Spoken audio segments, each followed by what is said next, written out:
Hello everyone. Hope everyone's enjoying their Friday. This is not going to be that long. I just decided to come on. I want to talk about a few things.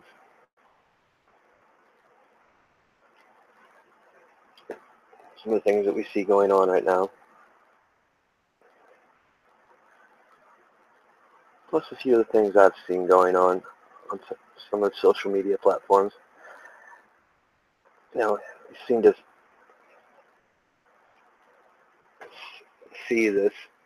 I caught an article yesterday. It wasn't an article. Somebody posted it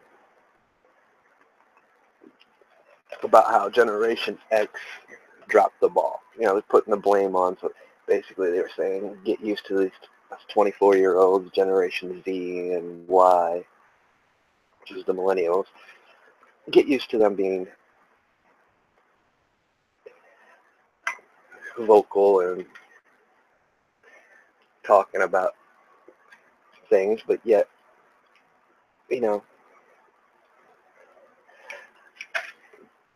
considering I'm from Generation X, I would say that we didn't drop the ball.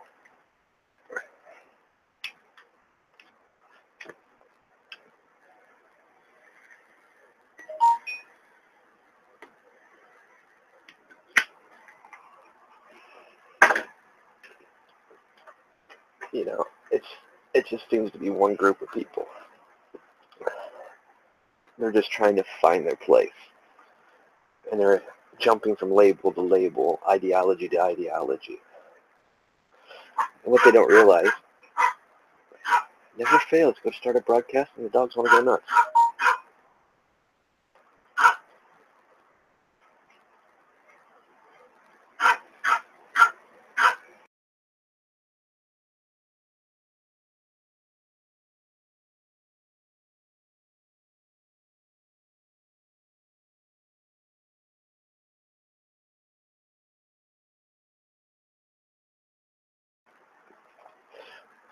It's like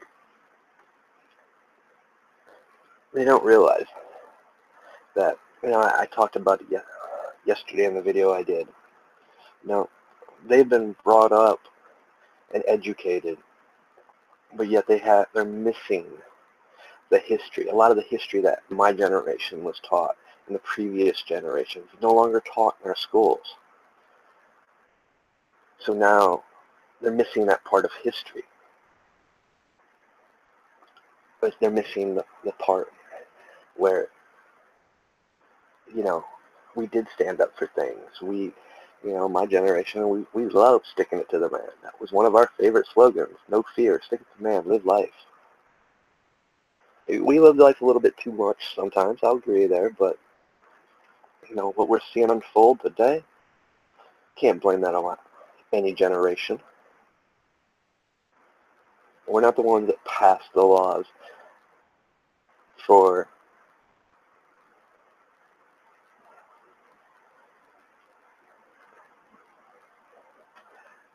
those new education laws, 4 plus 4 equals 5, or 2 plus 2 equals 5. No, we didn't pass Common Core.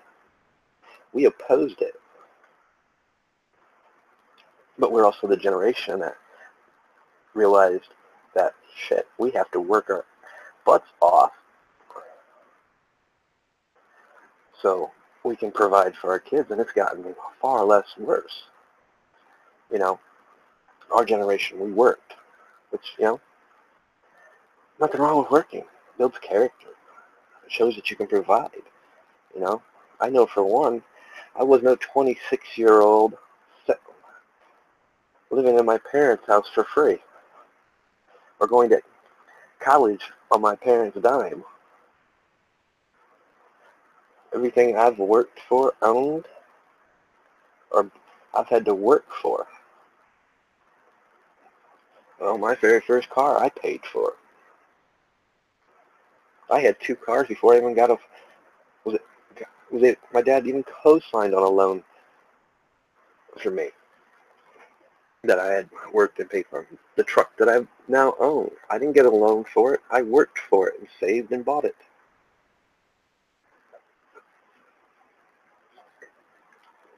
I've never been a freeloader. None of my generation's ever been a freeloader. We had to work for everything we possess and own. And I just found that a little bit insulting. It's like, they want to keep bringing up race, this and that. But yet, where's your history? Go back in history. See where these ideologies were taught. And I'll tell you what, they're very Hitler-esque. And if you go and do some research, question some of these ideologies that you're hearing from these different groups, you'll amaze yourself and realize, whoa, why are we repeating this? It's like I stated. I mean, I agree with some things that are being said, but at the same time, you're bringing up old ideas, old things that history has shown us are very dangerous roads to go down. And those are the causes that you're starting to introduce into these new movements. And you don't understand that history's already shown us what happens when we go down that road. Now you're just compounding to old problems, making them worse, instead of addressing the real issues. The real issues is education. Let's talk about IQ. IQ has nothing to do with it.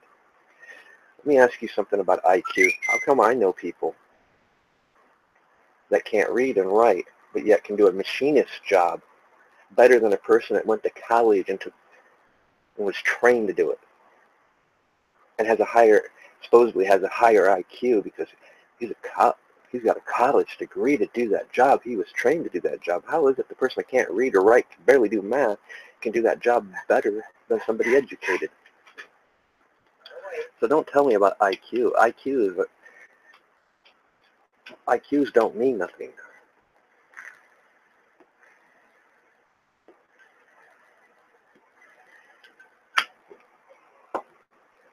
It actually tells me you have a very low IQ if you keep talking about IQs. Because if you actually do your research, you'll find statistics and scientists that have said IQs don't have nothing to do with it. It's the education system. It's what's being taught. So therefore, when you guys are arguing about IQs and ethnicities, you're failing to see that because of school systems that they went to, they weren't getting the proper education. We see it with our millennials. We see it with disease generation. You guys are missing aspects of history that was taught to us that no longer being taught because they deem it leaves a blemish on what America is. Honestly, America is what our history made it to be. We wouldn't have what we have today if it wasn't for our forefathers. It wasn't for our Constitution. Instead of creating new problems, let's address the real problems. The real problems, let's address education. A public school people that go to public school should be being taught everything that a private school teaches. A private school education system almost, say, 2 grades higher than the public school. Why are they still being taught real history? Why, when you start going from different school systems, depending where they're located in the county or in the cities, different forms of education? Then they'll say, that's because of ethnicity. Ethnicity has nothing to do with it. I went to school in another country. I've seen what the public school's like in Brazil compared to the private school. It's a social standard. Those that have money put their kids into private schools.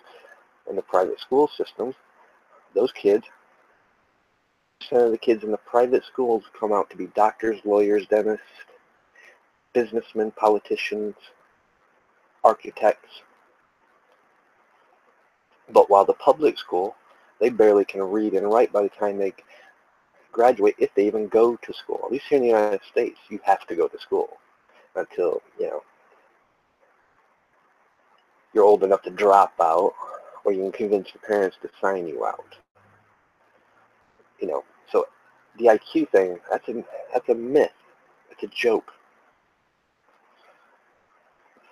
You know, we keep beating this race thing around, and you guys are going to turn around and give what these rich elite people want. They want us fighting each other. They want it because as soon as we start doing that, as soon as we start demanding our own communities, they're going to come in, declare martial law, and strip you of all your little rights. Like I said, you guys are compounding the problems instead of addressing the issues. You're allowing people to infiltrate your groups and bring ideologies that we haven't heard of since Hitler.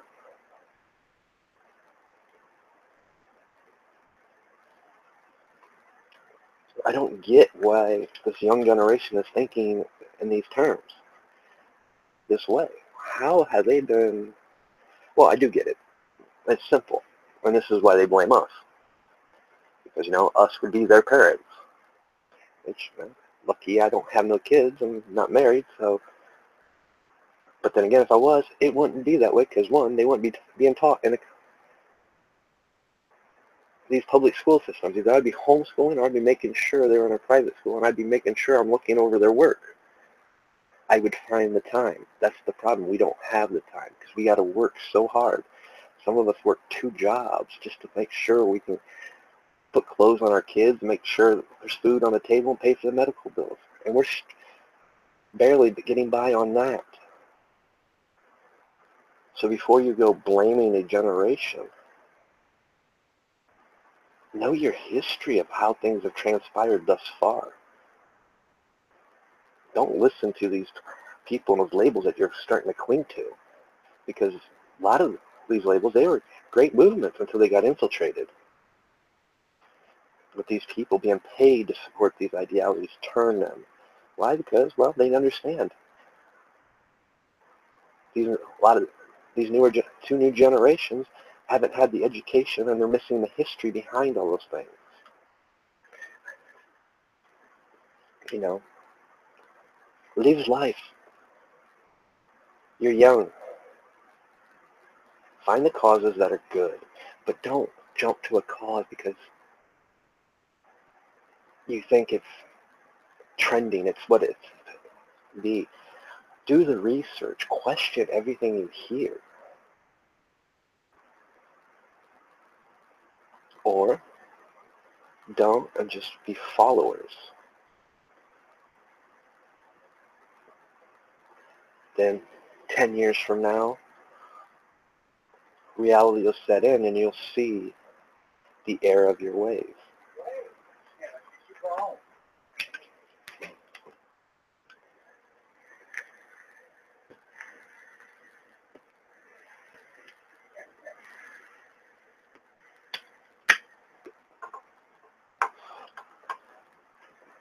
You know, no one's perfect. I remember what it was like to be young, because I'm still fairly young.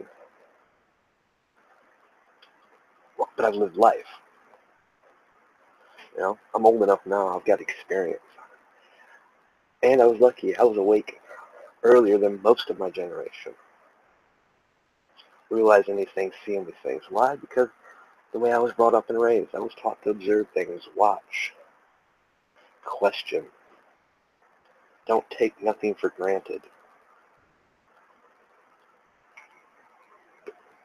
Don't join up for a cause because what you're hearing sounds right. Research it. Find out its meaning. Find out the people that are in it, what they're about. We gotta always question. I mean, I tell you guys, question everything I say.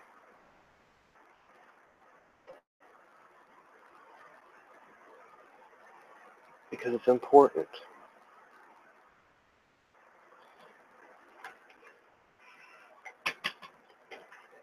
You know, and don't be scared to listen to other people's views and opinions.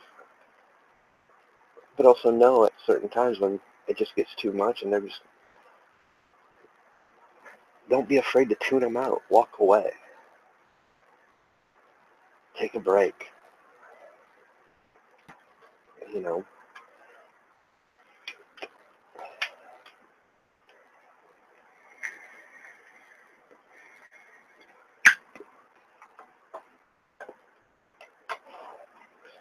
And that's pretty much all I'm going to say on that subject for now. And I know most things people are concerned about what's going to happen with North Korea. Well, who knows? I mean, I'm not sweating it. Really, I'm not. I don't know. I'm not going to lose sleep over it.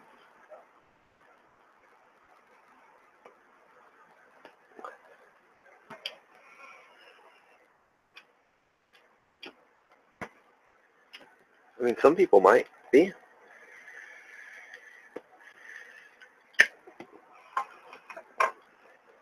No, I don't want to see no war, mainly because all the division we have going on in our own country. All the problems we got going on in our own country. You know, somebody asked me, well, what about giving all this aid to all these countries? No, we shouldn't be. My personal opinion, I've said this in many podcasts on this channel and other channels that I do, that we should be focusing on ourselves, our country. We need to keep our nose out of everyone's business. But when you have somebody that wants to keep on threatening, and he might have the capability of doing something, diplomacy proves it doesn't work, fine. You've been warned. That's all it needs to be said. Because the fact is, and I love this part of Trump, he might play the word game, this and that with social media, but when it comes time to act, he will act. And nobody will know until after it's happened or it's in progress. That's the way it always should have been. We shouldn't be telling the people when we're going to do something. So that's why I'm not worried. We actually have a commander-in-chief that wants this country to be great again, and is willing to do what it takes to make this country great again. No, we shouldn't be sending millions of dollars to any country. We've got plenty of problems here. We've got homeless vets, homeless. We've got the middle class, which has been cut at more than half, to where now they are poor. And the poor are pushing homeless. We need to focus on that, not giving aid to these other countries. But when you start speaking like that, that makes you a racist. That makes you a Islamophobe and any other phobia, Zionist or whatever. You hate Jews. No. I don't hate no other country or no other people.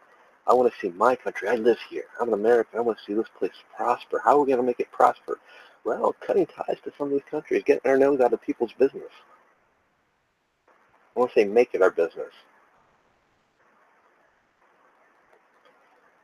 Start mending the rifts we have here.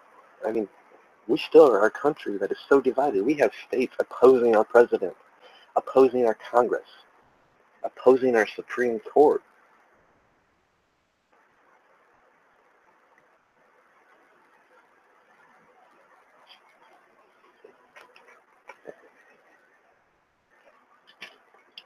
We have majority of our politicians think they are nobility and that we're all beneath them, when in reality we're above them because we put them into office. Time we can take them out of office.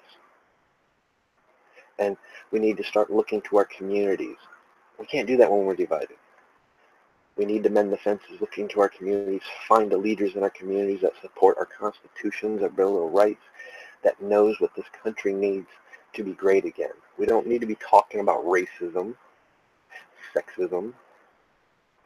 We don't need to be being brainwashed that all men are betas.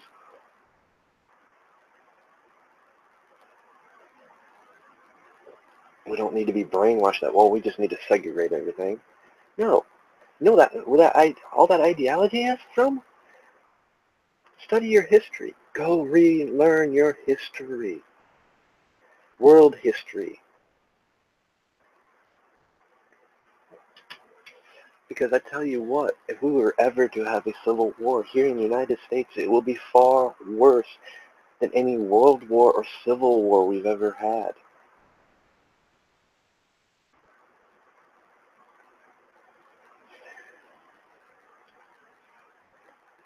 These are the things that you guys need to be thinking about.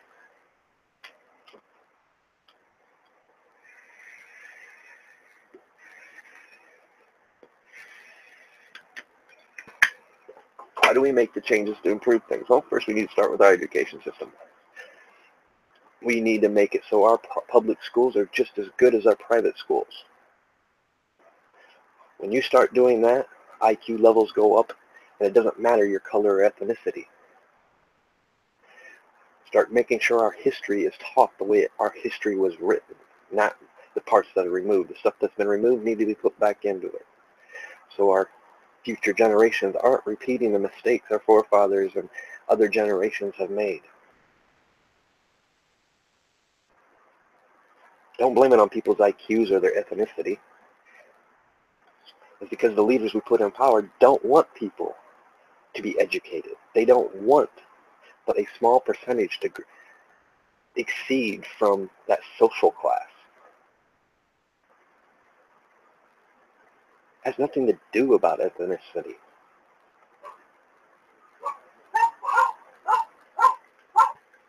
And like I've stated in the last couple of videos, you can, for every scientist you can bring, I can find a scientist that has an opposing view. It's designed that way. One side will pay the group just to counter the other side. That makes you not know what's true and what's fact. People are going to go off the beliefs, what they've been taught, what they're taught in school. So they're going to side one way or the other. They're going to side to what label they choose to affix themselves to. Instead of questioning everything and doing the research themselves, listening to themselves and what they feel,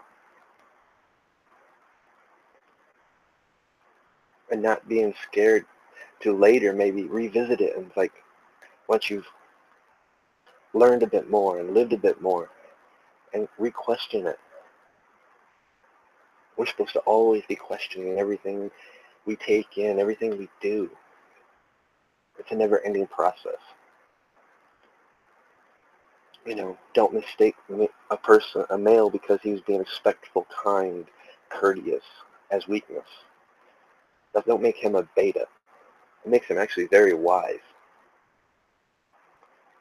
It tells me he's got character, morals.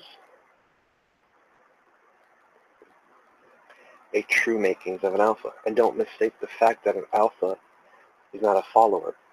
Not all alphas are leaders. They understand their role in the community, in society. They understand they got skill sets that they excel at, which some of them aren't leadership roles. Some of them it's building, creating strategies. A strong leader understands he's only as strong as his weakest link. Found himself to strengthen even his weakest link by putting those around him, around that weak link, to make that weak link grow into a stronger chain.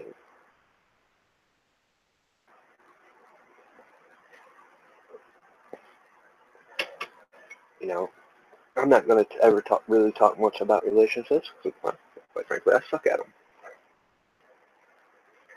I can only tell you what I look for. And what I look for is actually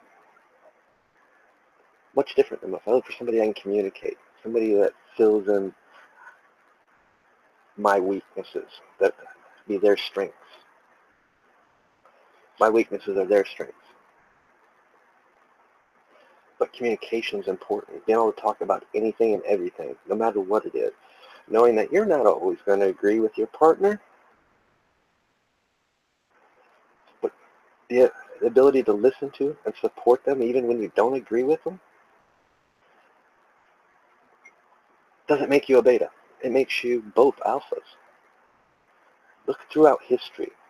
Every great king had a great queen by his side.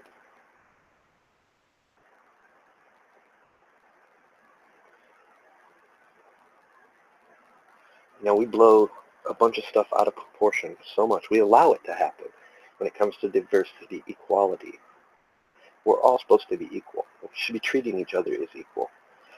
I know that I might have all this knowledge and wisdom over this person, but I got to find common ground so we can work together. I got to bring myself down to his level, or I got to bring myself up to his level.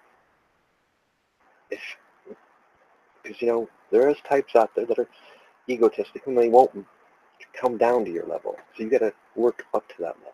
Or you just realize that, well, you can't work with that person because ego can be a weak link. I don't care who I'm dealing with. They're no better than I am.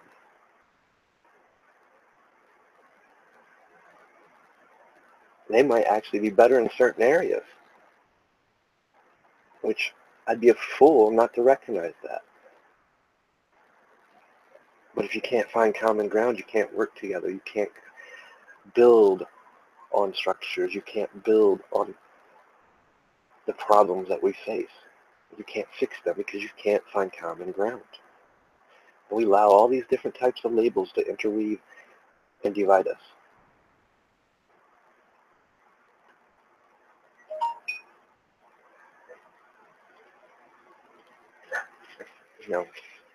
I'll be the first person to tell you life isn't easy. You're going to go through challenges. You're going to go through trials. You're going to go through ordeals.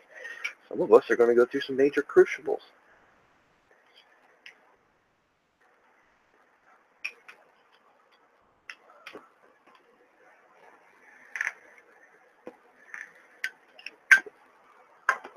One of my hardest lessons in life to learn was accepting responsibility for my choices and actions.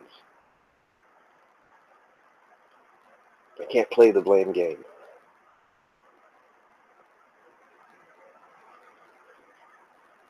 That's kind of what people don't get. For every choice, there's going to be a consequence, whether it's good or bad. It's going to be a learning experience. It's going to help you grow. No one's perfect in this world.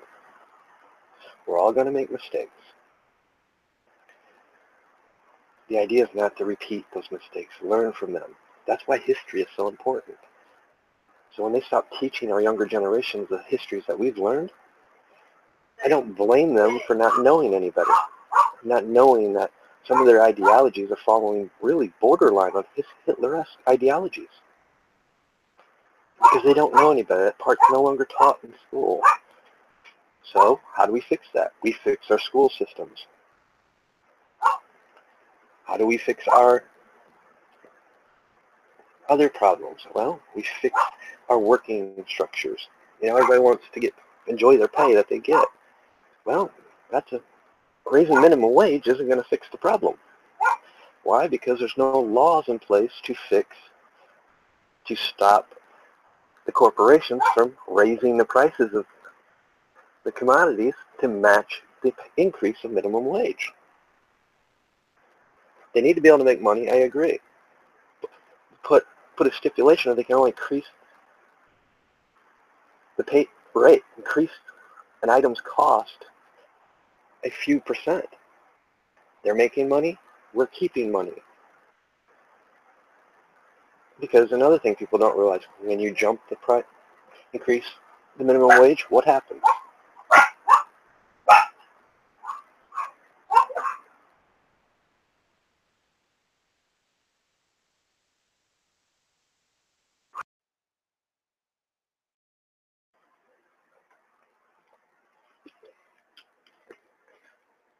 Increasing the minimum wage is a great idea, but realize this: when you go up in pay, you may go up in a couple tax brackets. So therefore, the taxes are being more.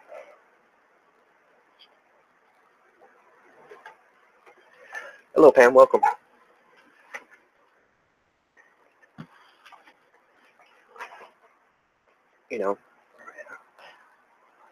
Last year when I was working in North Carolina, when I got promoted to a meat cutter, I got $1 raise. I started taking home less than what I was making before the raise. A lot less. I was bringing home $800. Then after the raise, I was barely bringing just a little over 400. I was losing about anywhere between $250 and $400 just because of a dollar raise. So I was making less money. So our tax system needs fixed. Corporations need to be, laws need to be placed so the corporations can't jack the increase to match the pay increase. It's okay for them to make money, but everybody needs to make money. If more people have money to spend, it drives markets. I don't know how we got away from that philosophy.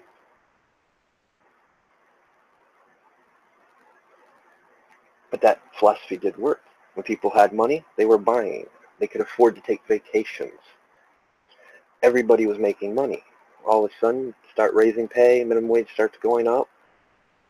Next thing you know, the corporate sector starts raising to match the raise. Nobody put limits on the corporations and the other businesses, so they couldn't gouge. And they knew eventually what would happen. Taxes would go up. People would go up tax brackets, therefore more taxes would be taken. I mean, I'm not a fan of taxes. I'm a firm believer in what the Constitution originally said about that. But I also see where they can have dividends if they're going to where they're supposed to, like education, infrastructure, into where they are needed. Setting up new organizations like things that help the poor and homeless so they can get them out of from being homeless, from being poor, going from the poor into the middle class bracket. Now I could see that as a good tax. But at the same point, don't tax me to where I'm not making no money to spend. I shouldn't have to work 40 hours, then another 20 or 30 hours on a second job just so I can barely pay the bills and debate what food I'm going to have on the table.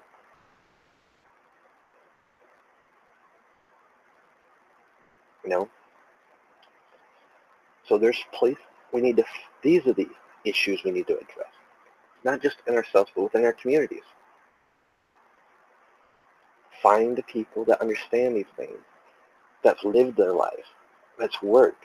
These are the people we need to find leaders in to put into Congress, into our state governments, into the federal section, because they understand the laws. They understand what's broken. The rich politicians, business people, they don't understand because they don't care. To them, we are a product. To them, we're the ones that work and put money in their pockets.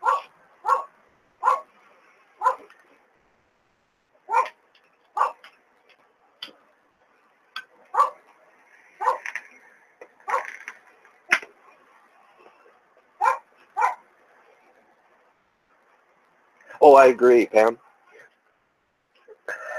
She said, you're so right. Like the lottery is bogus. And so many people swear by it. It's crazily. It's nuts. And exactly, the lottery is a bogus. And every state's different, too, because now in North Carolina, I've watched the big Powerball ones when they got up to 400 million and stuff like that. I actually watched and seen how much money went back to the schools, which was amazing. Because here in Ohio, you don't see that. You see a small fraction. So some states, but it is bogus because I tell you what, the chances of you winning is slimmer than slim. It's a dream. And I firmly believe it's probably fixed. I was amazed. But yeah, a lot of it, in North Carolina, a lot of it went right back into the school system, which was amazing to see.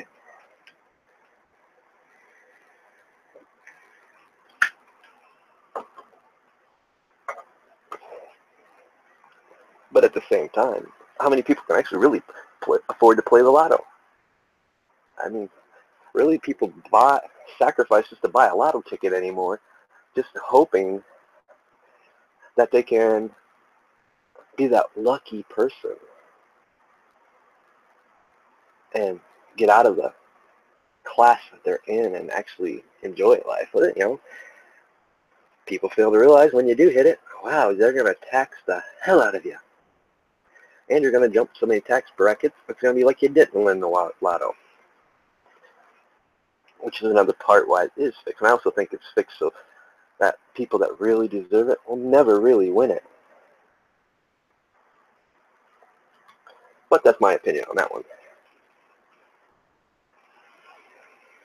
I've never met anybody. I had a neighbor, actually, but I've never met the neighbor. It was while I was away.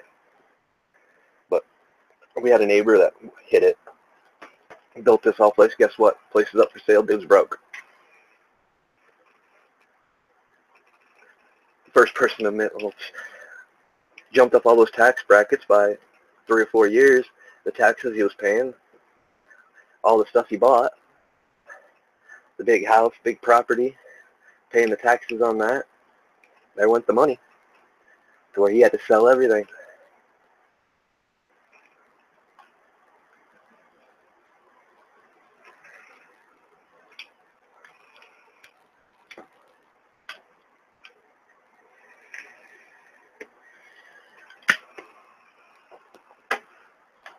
I mean, there's real issues out there that we could be talking about, that we should be talking about and focusing on. But yet, it seems as I don't get it. Why people want to jump to these other ideologies? Oh, I get it because I see it. I've been watching it happen, watching these people infiltrate these groups and change the movement, silence. I mean, just like the feminist movements, the civil rights movement groups. You've seen these people infiltrate them, and their movements have changed. Now they don't even represent what they originally represented. They silenced the movement and created a different ideology, what that movement is now about.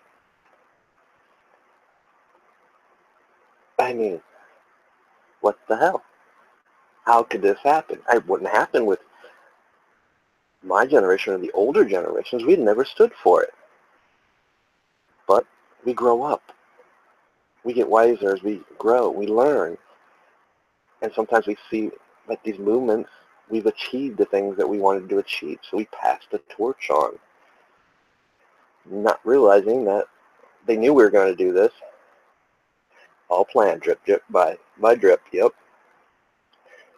They knew we'd pass the torch on, so they countered it. Moves and counter moves. I'm still going to do a video on that one. They already planned for it. They knew we would pass the torch on. Every generation passes the torch on to the next. Thinking they'll learn from our mistakes or learn from the history that we left for them. Well, you can only learn from history if it's being taught. Right. And we all know what it's like to be young. We've been young. We know it all when we're young. Well, we're not going to do what you guys did. It's not till we get older, and when I say older, I mean past your 30s, do we start realizing, oh, now I understand why they said they did that. Now I understand why my logic was screwed up back then. It wasn't, but I was young. I was still experiencing life and living it. Now what do we have? Well, now we have more people at the age of 26 still living with their parents. They're not living and experiencing life. They're not getting out there working, doing the things we did. And now it's even worse because now our parents, well, not my parents, it'd be me if I was a parent, would be working so many hours I don't got time to take my kids out camping. Why? Well, we don't have the money because we're barely getting by. I don't have time to pay attention to what they're learning in school. Why? Because I'm beat from working 12 hours a day. And that's a lot of cases. I mean, some people are working 2 jobs. So now, what they've succeeded in doing, they took the most important role models of our children out of the house.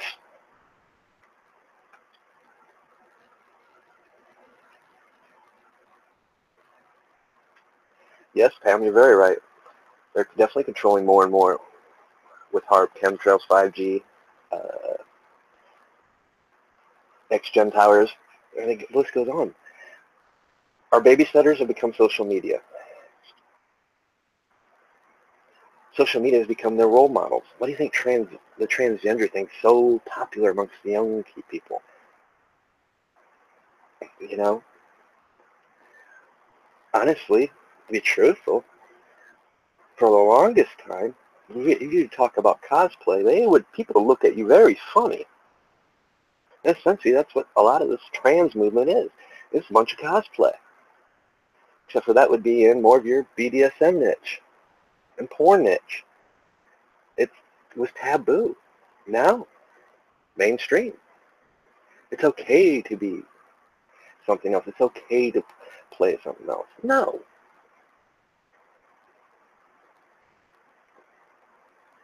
No, now it's okay. Okay, and that's something most people didn't catch.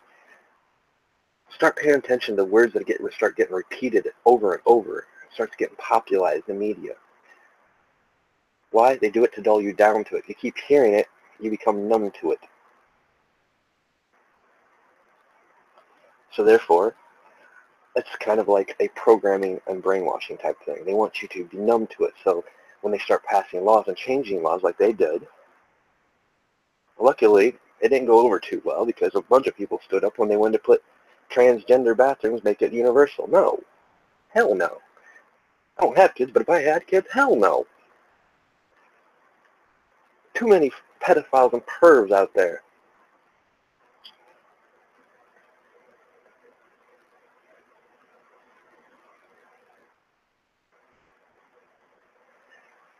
What would be an example of that? What are you talking about? And I'll be more than happy to answer that question.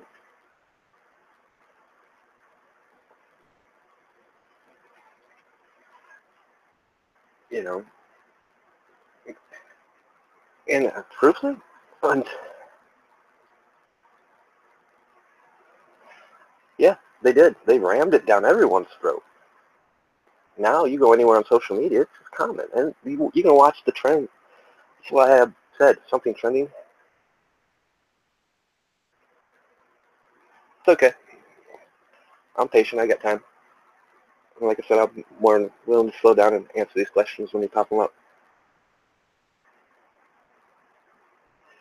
Like words, like remember it was transit. Like let me give you one that's being used a lot. Assimilate. You're starting to hear it more and more used in the news, on social media platforms, different groups like the alt-right, left, conservatives. They all use it. You'll start seeing it used more and more to dull people down. It's just like I did a video. I don't expect everybody to watch. It's over 3 hours, but when they were doing the sanctuary thing, when they were passing the bill for it, you could watch one group, each group. You knew who the Democrats were, and you instantly knew who the Republicans were by how they used legal and illegal. The Democrats would never use the word illegal.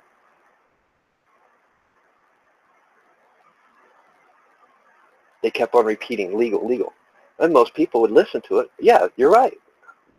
Legal citizens have rights to the Constitution, or legal aliens have rights to the Constitution. And they do. If you're here on a visa, any type, you're protected by the Constitution. Illegal citizens do not have any rights by the Constitution. But that's how they deemed it. And you paid attention to certain media outlets, they would use the word legal instead of illegal. And they did the same with trans. It was just trans. It was something new every day with trans. Transhuman, transgender. And we didn't get to transgender for a while. Trans-Pacific Pipeline. What was the other trans thing that they were pushing for? Had to do with trade. They just kept on using the word.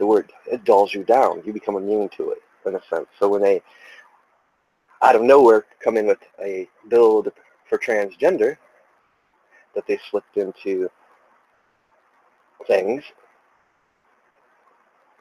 everybody paid it no mind because they thought it was just trans something else. Transparent. Haha, yeah, very transparent. Yes, it was. Now, but like I said, now we're seeing it more and more with assimilate when it's starting to deal with one certain group. And there's a big difference between assimilate and simulate.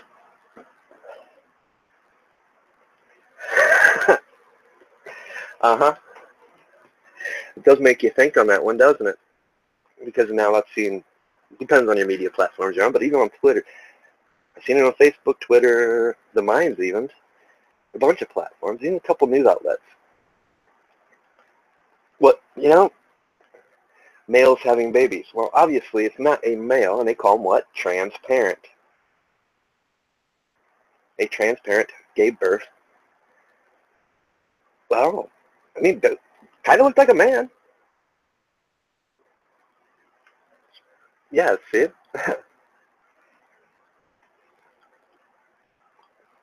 Words are fun. They play with them all the time. And most people, they know how to use it so it can dull a situation down. When people come to this country, they come into this country to simulate into this country. They want what we want. They want our Constitution. They want the same rights and liberties we have. But when they come over here and they say assimilate, they want us to assimilate to their way of life and their beliefs. They want us to assimilate to what their country taught them.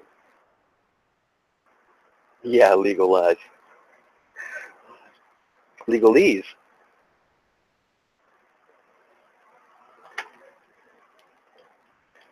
Very easy to get caught up in the word game, isn't it?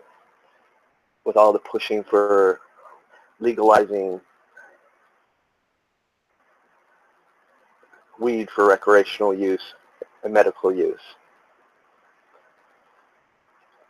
So while they're fighting that, they'll start using those terms in other areas because now you're already dulled down to them. You're thinking when you hear that, oh, you're thinking about something that you may actually support. But it goes back to the same thing. It will go with climate change, or the most common one that, I don't know, actually I've heard too many people really talk about, evolution and creation theories. My personal opinion, they're both right. One had to happen for the other to happen. It's a process. It took both to create. So where's the argument?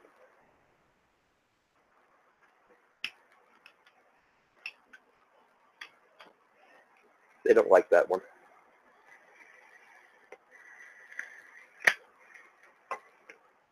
Yeah, Agenda 20, Agenda 20, Agenda 21. Now you keep hearing the phrase, and 30, Agenda 30. It's like, one, I live in the United States. The UN should never make any laws that govern this country.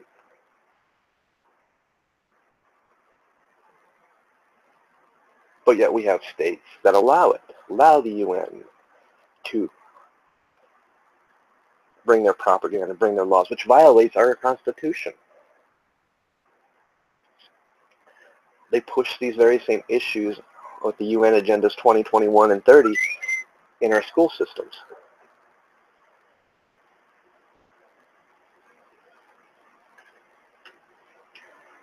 They start teaching our kids this.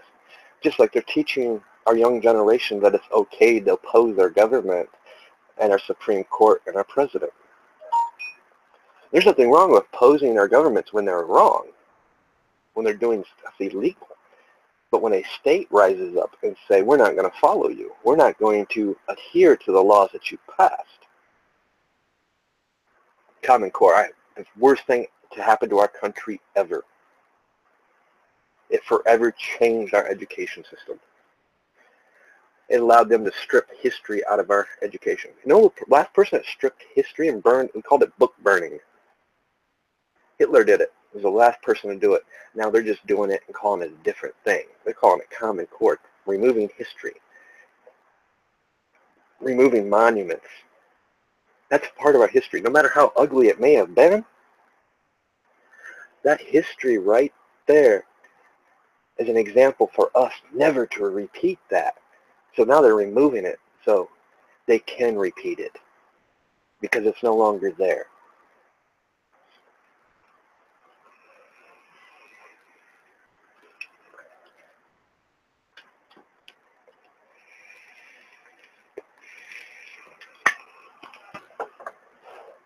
Exactly, his story. History is written by the conquerors, not the conquered. The conquered pass their story down from generation to generation, from ancestor to ancestor, usually in a non-written form. They call that fiction, fantasy, myths, fables, but yet there's truth there. It's the unwritten history. And some of it's just what it is, conspiracy theory and fantasy, but there is some truth. That's something else they don't teach anybody. There's truth in everything. If you're willing to look, if you're willing to do the research, question things, you'll start finding that we've been deceived on almost every level. Why? Because they want us to be opposed. Well, not opposed, wrong word. They want us oppressed. That's the word. They want us divided. They always want us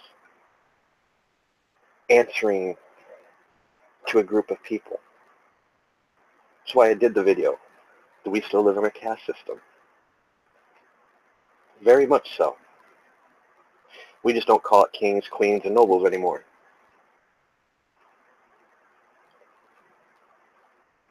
But in their ideology, it is. In their ideology, they only want certain families to have the rule and be in government.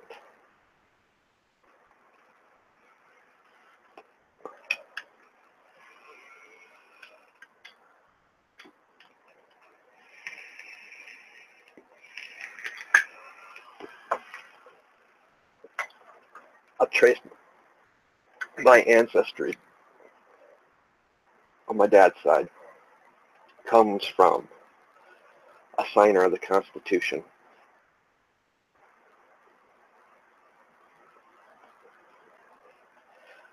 Many of the very laws that are in the Constitution he helped write up, or he was the head of the chair. So that's kind of the reason why I named this channel Sons and Daughters of Liberty, honoring my ancestry. It's why I don't conform to labels. I'm not a Democrat, I'm not a Republican, I'm not a liberal, conservative, right-wing, any of those things. I realize what they are. Yes, John Rutledge. Colorful little history there. Was my forefather. If I remember right, his name is, well, find John Hancock's one right above, it'll be right above it.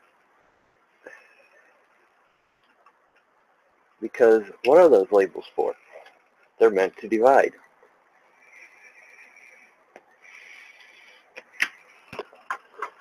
It's meant to take the power away from the community. It's meant to subjugate. That's, our forefathers never wanted that.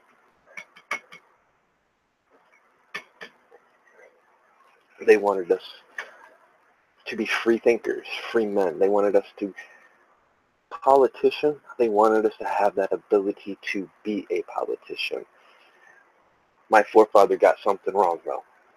He thought, you know, he didn't go for the term limits, but he thought that a senator in the Senate should, because they will serve longer than the House, and he thought that would be a right system, so you didn't need to put term limits.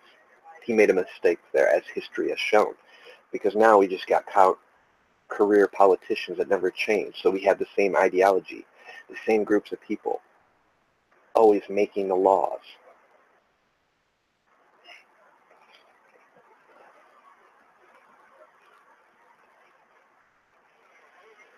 Yeah, they were.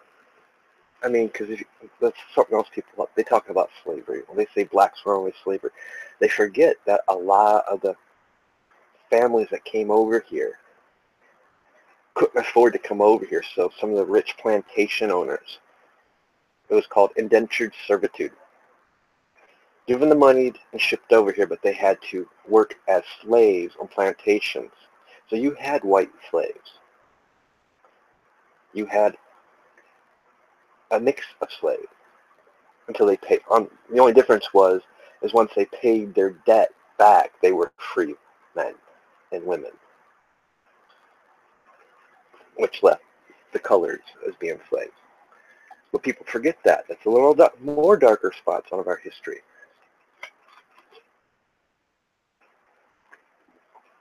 Not all of our forefathers came over here and were free men to begin with. They owed us debt because they couldn't afford the passage from Europe to here. You know, just like now, I mean, a couple years ago, a friend of mine, her daughter was going to school and for her history class, and we brought up something about Boston Tea Party. Would you believe that the Boston Tea Party was taken out of our history books? Because it left a blemish on history. I mean, that was the last year her kids attended that school. She now homeschooled her kids.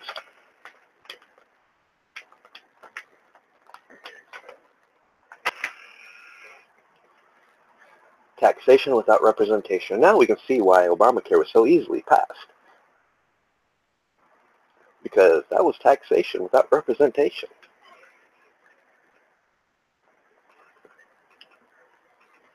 If that stuff's no longer being taught in our history books, in our history, then it doesn't exist.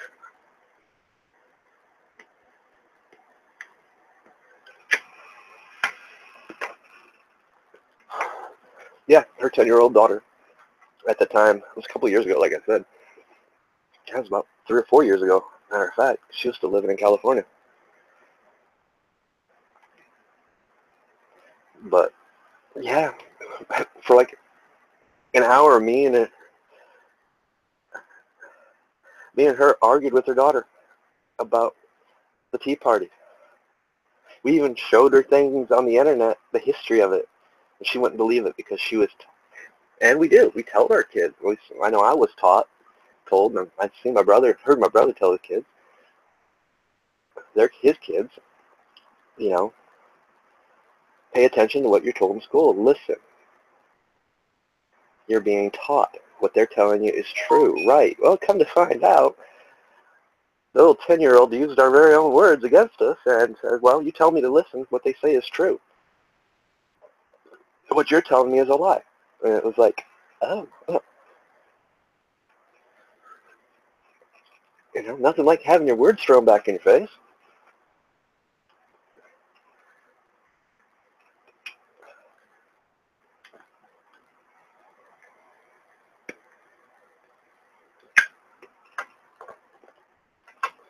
You know, it's just like now we deal with censorship everywhere. I mean, but here's the thing. The ones complaining about it, well, they got definitely a lot more followers than I do.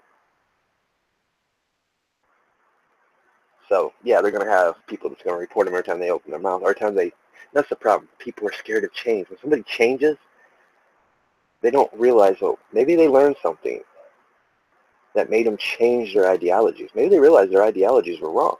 Nothing wrong with change. Change is good, especially when you made a mistake or you realized you were being taught something that was wrong. And all of a sudden you just changed what you're talking about, from what you originally were. And, they're instantly hitting the dislike button, reporting you.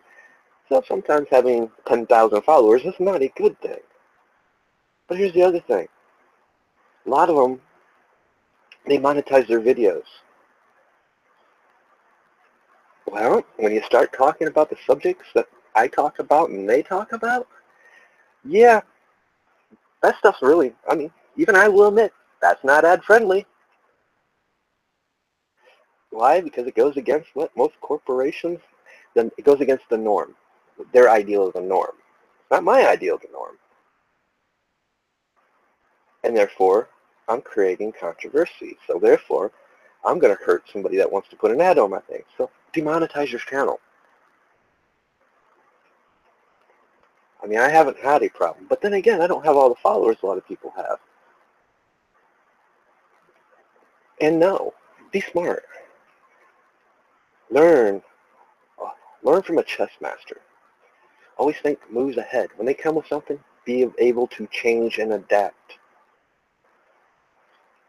Learn vocabulary. Learn words. Know how to use them. Also know truth should be free. I mean, it'd be nice if I could get paid to do this, but I understand that I can't. And if I was, I'd have somebody controlling me,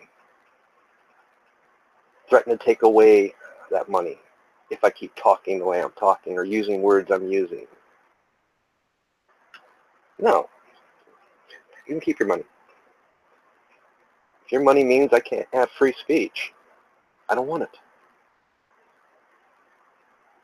If your money means I got to censor myself, even though I do try to censor myself on cussing, but that's not censoring. That's me trying to be respectful to my audience, understanding that my video might be being played around kids. And I've learned that over the years, especially the last couple when I was living with my friend around his kids. And it is hard. I've struggled with it. I mean, I know, Pam, you mentioned that you watched one of my videos where I was very graphic.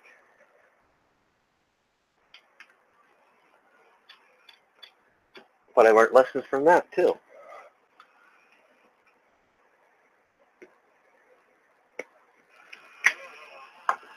Not to come right on here and do a video when I'm running off emotions because I see something and it really got to me. I want to answer it in kind, but when you do that, you're running off emotions, so you're not in control of some of the things you're saying because you're feeding off the emotion. And it's something I had to learn. I'm still learning.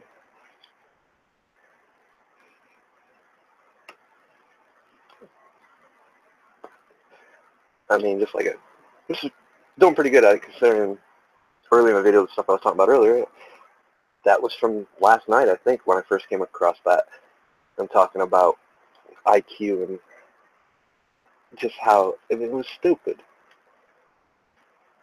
You know, and something else I've learned. Everybody's, I'm going to go to this platform. Well, there's no real good platform. Gab, if you want to do the videos and stuff, you got to pay to play.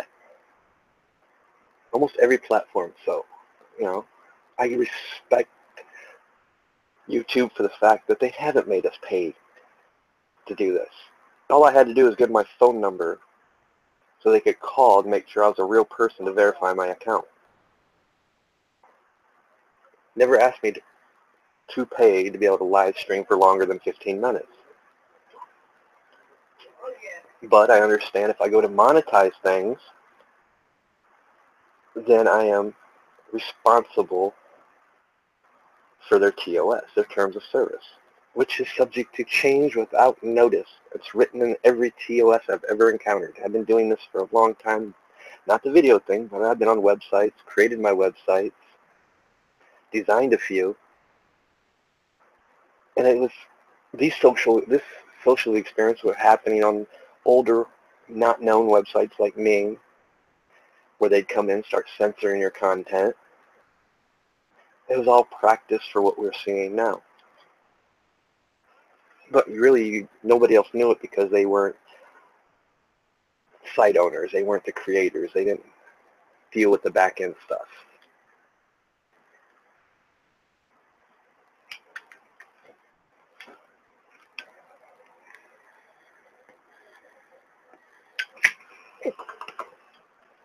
I mean, just like I learned doing all that stuff. I actually learned it doing a magazine. When I wrote a magazine and published online, how to use meta tags. Well, same philosophy applies when you create videos, when you start putting your meta tags in for your searches. Well, if you know they're going to flag certain words, don't put them in your meta tags. Don't title your titles. Even though that don't matter anymore because YouTube uses an AI. YouTube's AI, this is how sophisticated it is. It'll pick up, as you're live streaming, or as soon as you upload a video, it recognizes your vocal tones, your pitch, whether you're male or female. And that's how it starts categorizing the search engines. So if you're coming off angry, or it picks that up. Or it'll instantly flag certain words you use. I mean, I'm not monetized, so I don't really care. My philosophy is this. Eventually, somebody will, if it's meant for them to find this video, they'll find it. Because they were obviously drawn to it for a reason. They found it for a reason. You know, and by now, most of you know what I think about the thumbs up, thumbs down button. If you hit the thumbs down on me, well, I'm kind of proud. I did my job. I made you question something. Something I said triggered you to hit that thumbs down. So therefore, I made you question something. Something about what you've been taught or believed. And that's what our job is, to make you question. Don't take everything I say at face value. Don't take anything anybody says at face value. Research, learn. Listen to yourself. I can only tell you from what I've experienced in life and what I've read and studied. And at the same point, I've sat here and told you, for everything I've read and studied, I can go find exactly the same thing that contradicts it. Why is that? What is it there they don't want us to know? Why do they want to create the division?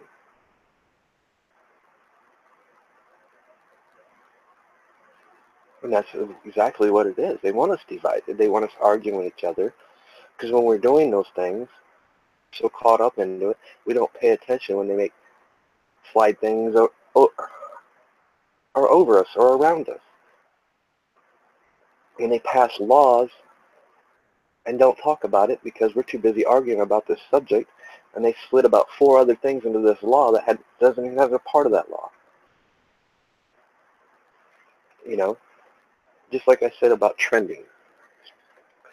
And this is something, and I'm documented in a few videos on my channel. Pay attention to what's trending. Because if something starts really trending, try to get a stream. When I go live, most people miss the notification because their feeds are flowing up with something that's trending. Everybody's posting the same thing. So trending is actually a distraction. It's meant to keep you from what's really going on. It's smoke and mirrors. So sometimes what is trending is not a good thing. It's meant to distract.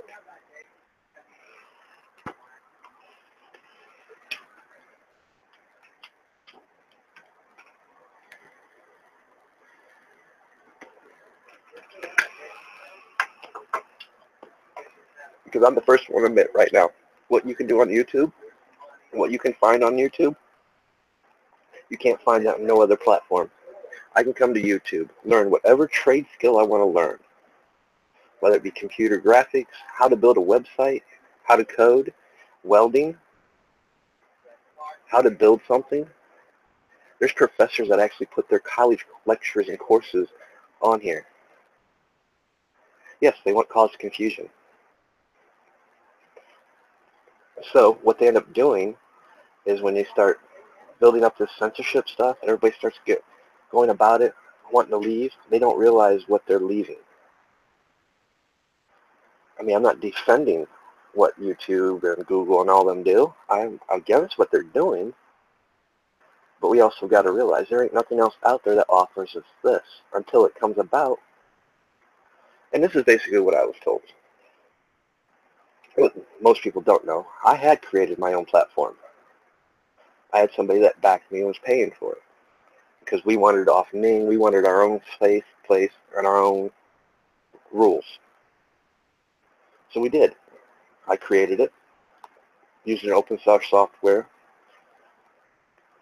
And we were designing it so we could host other people, so they could host and use the software. Now, the drawback to what we did is none of us were good at marketing. We're good at everything else, but when it came to the marketing aspect, that's where we failed. And we failed because I targeted the wrong audience. I went for a certain audience, and instead of opening it up to wider audiences, it didn't take off the ground. And the worst part is, everything we can do on all these platforms, we were able to do on ours. But we had it set up so eventually we'd have been able to buy our own server. Therefore, it had been our rules, and we weren't paying a hosting provider to host our stuff. We were the full control of hosting. And it would have worked if we would have done it right. Like I said, we learned from our mistakes. But what I also learned from that was that, and it was pointed out to me actually about 3 months ago, because I was thinking about doing it again. The problem is they'd never let a platform like that exist. You'd have to go on the dark web to create something like that. If you did that, well, it wouldn't be very free, because you'd probably end up in jail. Because the dark web is just not a place anybody wants to get onto. Because they don't want people to have all that freedom. They don't want people to be able to express themselves. They're going to find ways to force you to censor your audience. This was told to me by somebody that into that business. He goes, I had the same ideas as you did, same goals, and it just turned out they found ways to shut me down. They will shut you down. He goes, it doesn't matter if you even go to the dark web. Yes, the dark web's really infiltrated. Yeah, you're not going to do nothing yet, no. I mean, as soon as you do create something on the dark web, you created a jacket for yourself, and you're watched by every government in the world. You just gave away every privacy right you had. Because eventually they will find where you're broadcasting from. And, when dude explained it to me like that, I understood.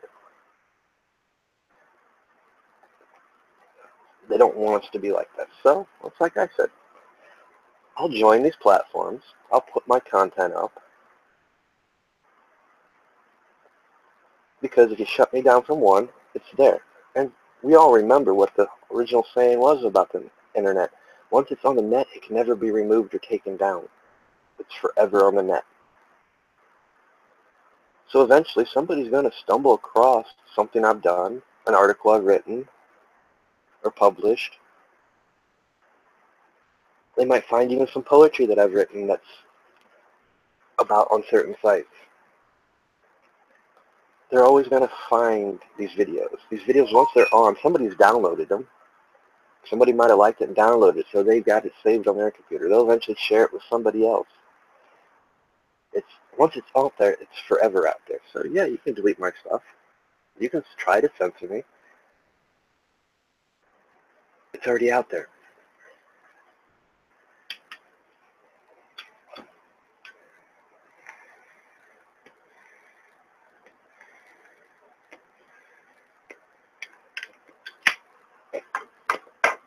I mean, I'm amazed even to this day when I go image hunting to find some of the images that I've designed and created for the magazine or for various websites. Just floating around, people using them. It's like, I created that.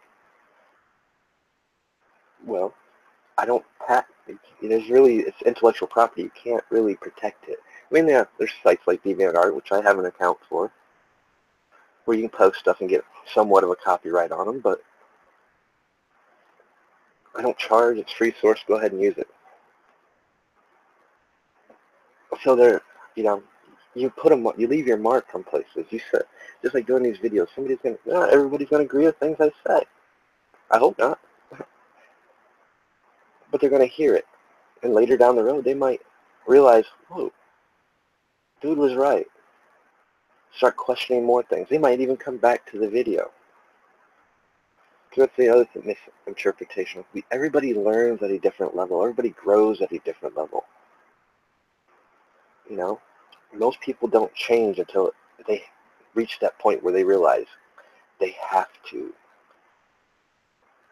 that something's wrong. Yeah, that bothers me too. I mean, it's like on the Twitter account for this channel. You know, just to prove I'm not a bot, I put my pic up. It was like 2 hours later, one of my followers made a comment about images, using your image, how it could be, well, not that I'd worry about it, because don't God's pretty face anyway. Any kind. Like any picture you put up on Facebook, you give the rights away to that picture. They can use it, sell it to marketers, and that very image you could find maybe being used on a porn site. And that's exactly what my follower pointed out. Even on Twitter, there's, in their TOS, once you put an image on there, you don't own it no more.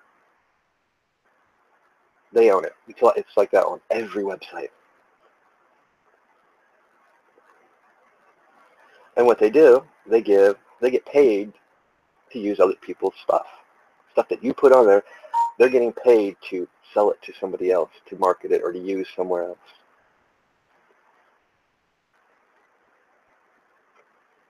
And the other scary part of it is,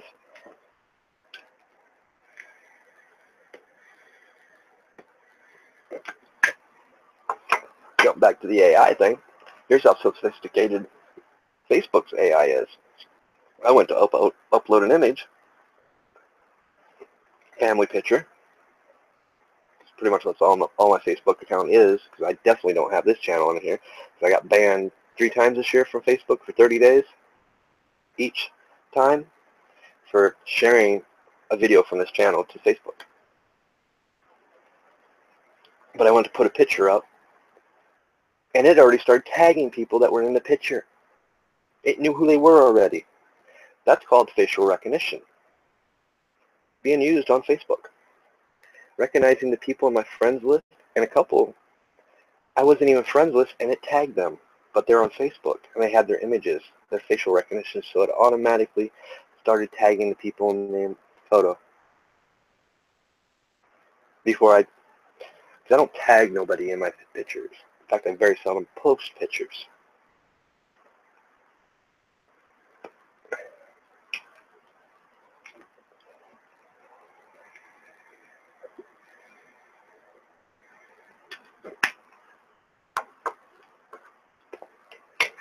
Yeah, that is definitely 1984. But these are the things that most people take for granted. They don't realize it.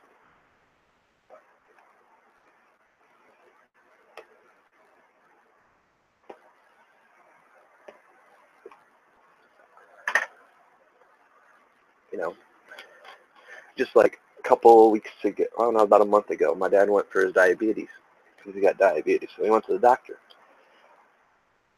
You know, I live in a small, out in the country, in Bryan, they call it a city, but it's population of maybe 5,000. They've installed facial recognition software in the hospital, to where now if you're going to the hospital, when you check in at the desk, all they do is the camera, you look at the camera gets your face, and it tells you if you're supposed to be there, and if you're not, or if you refuse to get your picture taken for the facial recognition, they'll deny you medical treatment. Already happening. My dad told me that. Yeah, right. And the way that to do is, then he started questioning about, well, they explained that it's security reasons. It's for security. No, it's not for security. I mean, in truth, they already got everyone's picture. Anyone that can drive, you've done given their picture.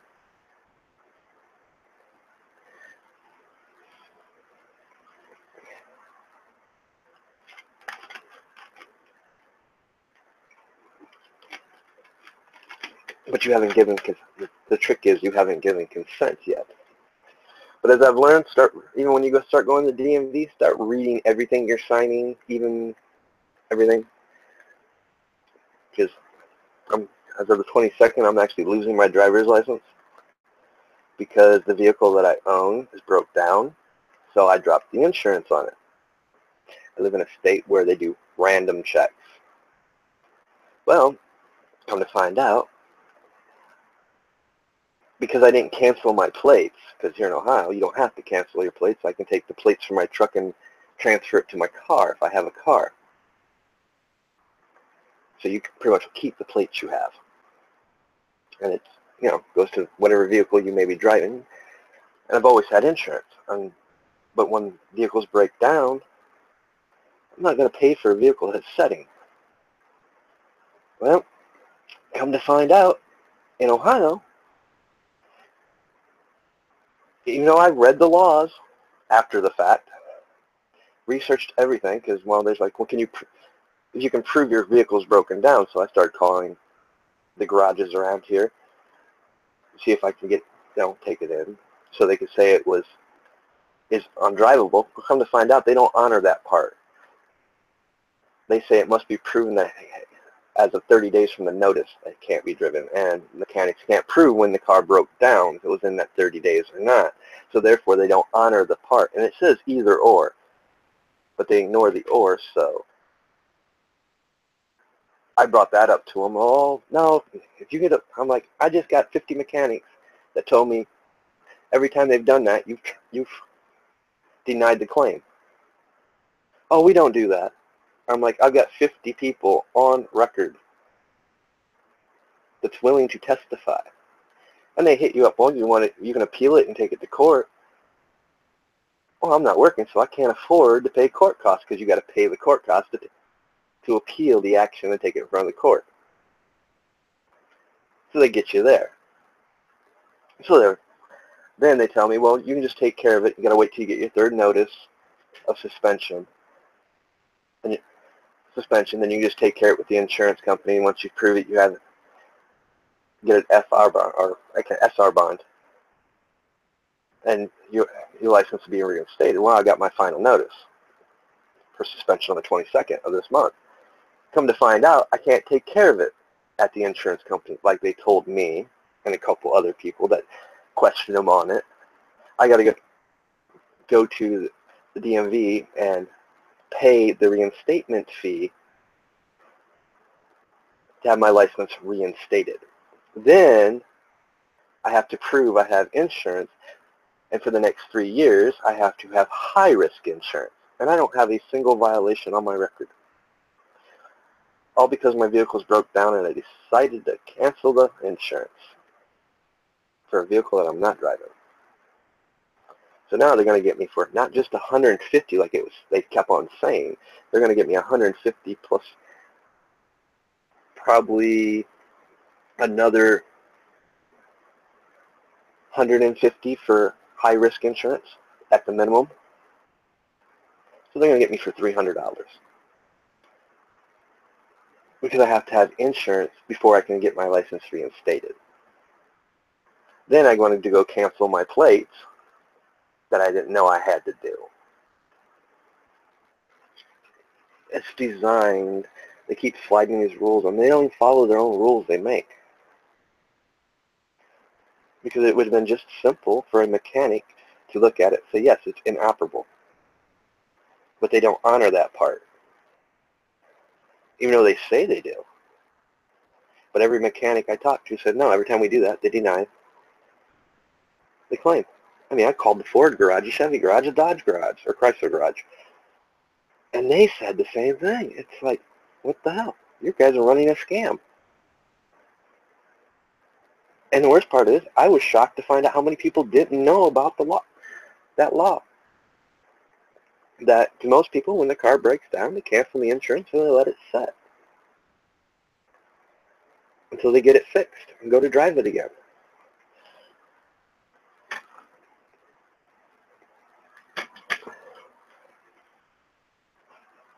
And several of the mechanics found out, that's how they found out, was because somebody had that issue and came to their shop, and that's how they found out about the law.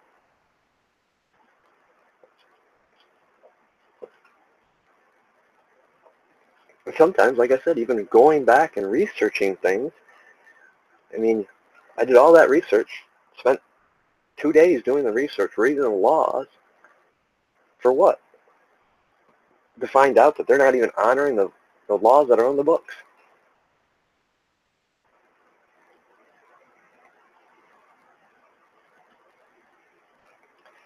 You know, that's why I tell people we need to start looking for pillars in our community. The everyday citizen, the everyday people that know what's broken in the system. These are the people we need to start putting into office and electing, because these are the people that's going to make the changes, because they know what's broken. Get rid of these rich career politicians that the only thing they care about is fattening their wallets. You know, take these vacations to wherever they want in the world while we work and pay for it. When we start putting everyday citizens in their places, then we'll start seeing change. We'll start seeing the things fixed. But in order to do that, we have to have laws changed. We need the Supreme Court to go back and re-rule on corporations not being able to dump money into a campaign. You know, for a common person to become a politician, they have to have a minimum of $5,000 in their banking account. They've made it so the everyday citizen cannot run for an office. That's why we don't see change.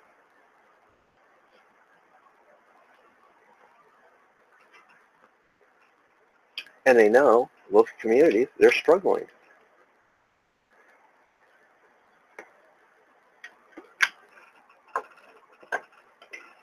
They're struggling to a point that they're not going to be able to afford to support somebody from their community because they don't got it to give. Because once you get the $5,000 in that person's account, then you got to build it so he can even afford to get his message out there, because, well, mainstream media is not going to cover that person because they don't want that person. Because that person's going to make real change. Now you'll start to understand the censorship we're seeing on social media platforms. Because what Trump did, he used social media. He proved to the world that social media, he can reach people and make change and affect people.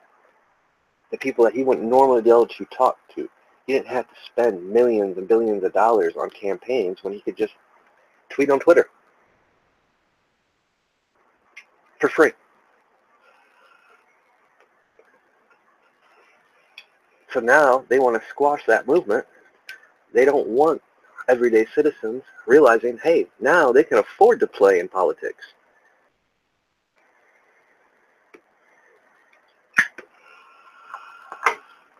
That's what this censorship's about. That's the real truth of it. That's the real issue. They don't want the people to have, the everyday citizen to have real power. They don't want them to be able to change and affect things. So therefore they will censor. They don't want us out there reporting on real truths, real news.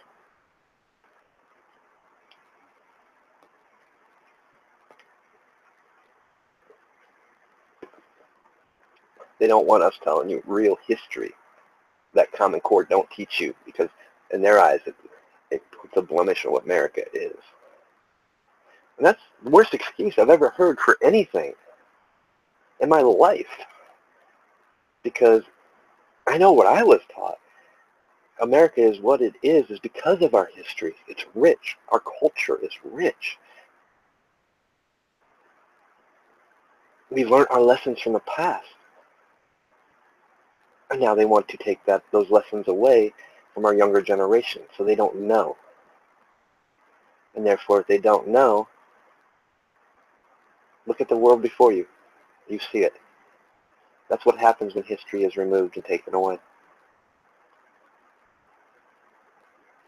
That's why we got so much division, so much fighting amongst people, families that have been torn apart because of politics.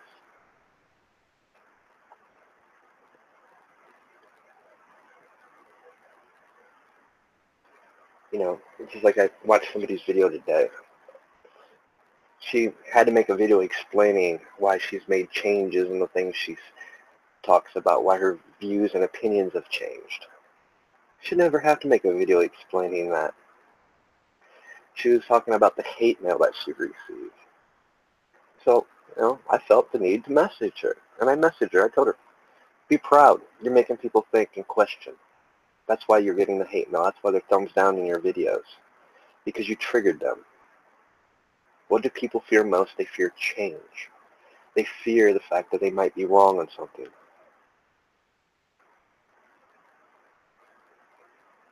And they lash out. Eventually, might be 10 years from now, they'll realize you were right. You have impacted people. You gave your message, and you've woken people up. That's all these channels should be about, waking people up, not expecting nothing in return. In fact, if you're going to expect something, expect the hate mail, expect the thumbs down. Don't get depressed about it. Don't get discouraged. Be happy. Fit. You're doing your job. You're making a difference. You're making people question and think. It might not seem like it, but you actually are doing something constructive.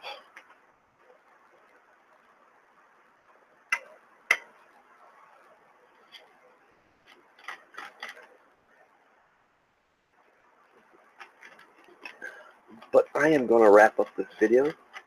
I'm going on well into an hour. I don't know. It says started streaming 2 hours ago, but it says an hour and a half is another spot. But I didn't want to make this too long. Thank you, Pam, for tuning in. Tacky Vanilla, thank you. Definitely appreciate being able to interact with you guys. And for those that stumble across this video, if you like it, hit the like button. If you don't, hit the dislike button. If you like what I had to say, feel free to subscribe. It's up to you. It doesn't matter to me one way or the other. And you guys just enjoy yourself. You too. You guys have a wonderful weekend. Be safe. Live life and have some fun. You know, it's the best advice I can give you. I mean, like I said, there's so much stuff going on. It's just, maybe it's time we just take a break from a few things and relax. I find that helps because I'll be the first to admit, like people that know this channel, before I started this channel, I was disappeared for about 2 months. Went back down to North Carolina. I needed a break from things. It's good to take a break from things. So you can set, observe, watch. When you come back with clear eyes, clear thoughts. So, I'm not going anywhere anytime soon, though. But I will talk to you guys in the next video. You guys all have a good night.